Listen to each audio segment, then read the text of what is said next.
Bom dia, valentes do Altíssimo. Nesta manhã, a nossa meditação está no Evangelho de Mateus, capítulo 4. Vamos ler a partir do versículo 1, que diz assim: Então foi conduzido Jesus pelo Espírito ao deserto para ser tentado pelo diabo. E tendo jejuado 40 dias e 40 noites, depois teve fome. E chegando-se a ele o tentador disse: Se tu és o Filho de Deus, manda que estas pedras se tornem pães. Ele, porém, respondendo, disse: Está escrito, nem só de pão viverá o homem, mas de toda palavra que sai da boca de Deus. Então o diabo transportou a cidade santa e colocou-o sobre o pináculo do templo. E disse: Se tu és o Filho de Deus, lança-te daqui abaixo, porque está escrito: Aos seus anjos dará ordem a teu respeito, e tomar-se-ão nas mãos, para que nunca tropece em alguma pedra. Disse-lhe Jesus: Também está escrito: Não tentarás o Senhor teu Deus. Novamente o transportou o diabo a um monte muito alto, e mostrou-lhe todos os reinos do mundo e a glória deles. E disse-lhe: Tudo isso te darei, se prostrado me adorares. Então disse-lhe Jesus: Vai-te, Satanás, porque está escrito: Ao Senhor teu Deus adorarás, e somente a ele servirás. Então o diabo o deixou, e eis que chegaram os anjos e o serviram. Amém. Glória a Deus. Amados, eu quero destacar 3 coisas nessa leitura para a nossa reflexão hoje. A primeira é que Jesus foi conduzido para o deserto pelo Espírito Santo. Muitas vezes a gente não entende por que a gente vai para o deserto.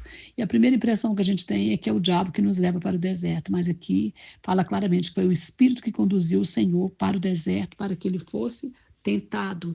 Aqui, amados, vai provar o lado humano de Jesus. Jesus precisava se reafirmar, não é? Na sua vitória sobre a carne, na sua vitória sobre o mundo, na sua vitória sobre o diabo. E aqui, nessa tentação, que ele exatamente se firma, né?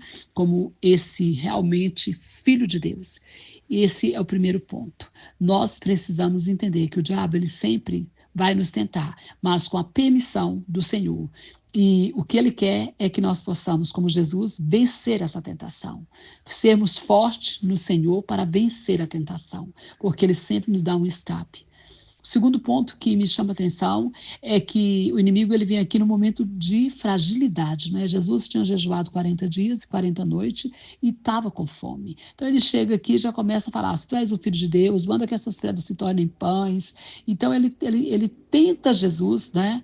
No poder do Espírito, como um filho de Deus mesmo, né? Mas só que Jesus aqui era um homem e ele ainda não tinha sido, né, liberado para usar o poder como filho de Deus. Se ele fizesse isso, ele estaria estragando todo o projeto, todo o plano que Deus tinha na missão dele, que era isso que o diabo queria, né? Estragar o plano. Ele sempre vai nos tentar a sair do projeto, a sair do plano de Deus e frustrar esse plano. Mas Jesus, sabedor dessas coisas, se manteve firme, posicionado e não caiu em nenhuma tentação de Jesus.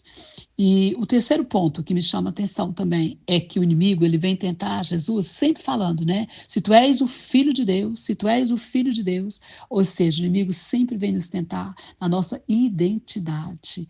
Ele tem muito ódio, ele tem muita fúria de que você tenha a convicção da sua identidade em Cristo. Porque se nós sabemos quem somos em Cristo, como verdadeiramente filhos de Deus, nós sabemos que nós temos a vitória sobre ele, a vitória sobre o mundo, e nós não seremos esses cristãos aí derrotados. Né?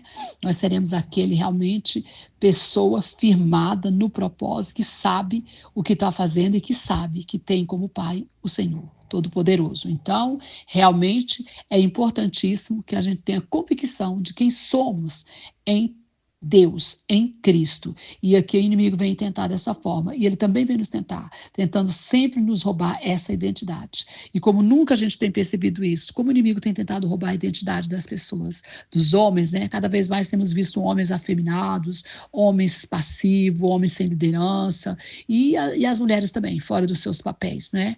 O propósito do inimigo é sempre nos roubar a identidade. Mas nós precisamos saber quem somos em Cristo e assumirmos quem somos, filhos do Deus todo Altíssimo, e que temos autoridade para vencer Satanás, para vencer o mundo, para vencer a carne.